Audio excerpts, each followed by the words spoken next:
In this lecture, we're going to add a button to the main menu. This button should allow the player to start the game. Unlike the title, the button should appear near the border of the container. It's not going to be positioned within the bounds of the container. In the library section, search for an element called button. Drag it as a child of the second visual element. The element should appear within the box. However, its position is not in the best place. By default, all elements will be stacked on top of one another. That's fine, but elements can't be moved outside the container. For our button, we're going to position it outside the container. If we wish to move the element freely, we can use something called absolute positioning. There are two types of positioning in Unity: relative and absolute positioning. By default, all elements have relative positioning. This positioning allows elements to sit next to each other without overlapping. However, it does restrict us to within the bounds of an element. This is where absolute positioning comes into play. An element that is absolutely positioned can be placed anywhere in a document. This includes outside the boundaries of an element. The only downside is that you can potentially overlap with another element.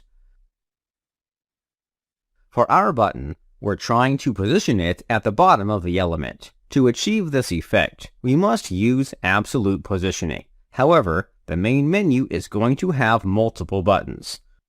Rather than applying absolute positioning to the button, we should group the buttons. In the library, drag and drop the visual element as a child of the inner visual element. Next, let's drag the button into this element. It's starting to become hard to read the hierarchy. Luckily, Unity allows us to assign unique IDs to elements. Let's add a name to our elements to help us read our hierarchy. For the innermost visual element, let's change the name from the inspector. Set the name field to buttons. By changing the name, the hierarchy displays the name with a hash symbol. This symbol denotes an ID. Let's add an ID to the second visual element. Set the name to box. Lastly, for the root visual element, set the name to main menu container. We won't add names to the other elements. Only these elements will need names, as we'll be referencing them throughout the course. After adding names, let's use absolute positioning on the button's element. In the inspector, there's a section called Positioning. Search for it. As mentioned, there are two types of positioning, which are relative and absolute. Let's change the positioning to absolute. Changing the element's positioning to absolute will position the element at the top left corner. It'll ignore most of the settings of the parent element, such as padding or margin. We can adjust the position through the settings. The left, top, right, and bottom options will move the element from a specific side of the element. For example, if we set the left to 50 pixels, the element will be 50 pixels from the left side. Let's set the left setting to 0. Next, set the bottom position to -50. These changes position the button at the bottom of the box. However, the button is not taking up the entire width of the box. It's the same reason as before. Elements with absolute positioning will have the same width as the child element. Under the Size section, set the width to 100%. The button has increased its width to the box. Let's start working on the button. Select it from the hierarchy. Let's assign a name to the button to help us identify it. Set the name to Start Button. After setting the name, we should modify the inner text. There's a setting called Text. Set this field to the following value: Start. Next, let's add a class to this button. We're going to have multiple buttons in our class. It would be a good idea to outsource the styles into a class. Under the Styles section, add a new class called Menu Button. We forgot to define this class from the style sheet. Classes that don't exist within the document or style sheet will be slightly transparent. However, that's perfectly fine.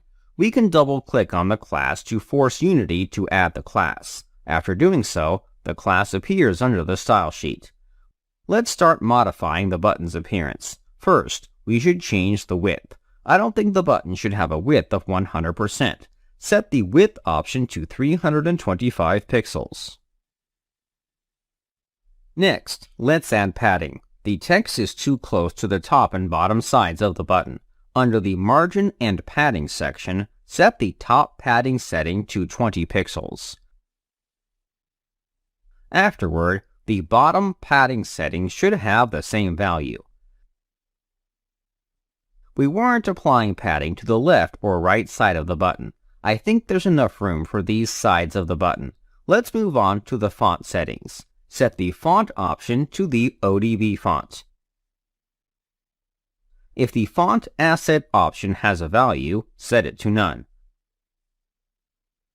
Afterward, set the size to 32 pixels. Change the color to white. Lastly, let's align the text at the center of the button. Moving along, let's change the background color of the button. For the color, use the following hex code, 2999C9. We're almost finished. The last few settings are the border. Firstly, the button should not have a border. Set the width of the border to 0 pixels. Lastly, set the radius on all corners to 20 pixels. We're finished. The button has come out great. There's just one problem. I think the button should be positioned at the center of the box. Luckily, the buttons are child elements of a visual element. Similar to before, we can use the container to center child elements. Switch over to this element's styles.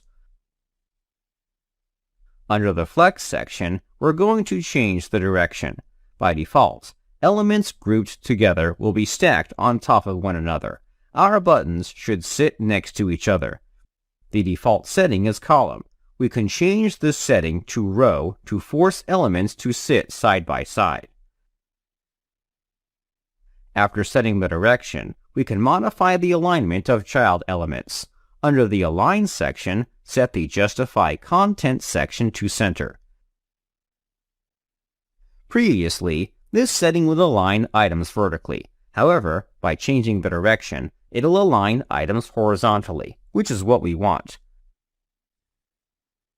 Voila! The button is ready. Changing the styles of an element involves changing a lot of settings. It can feel overwhelming that it is mostly trial and error.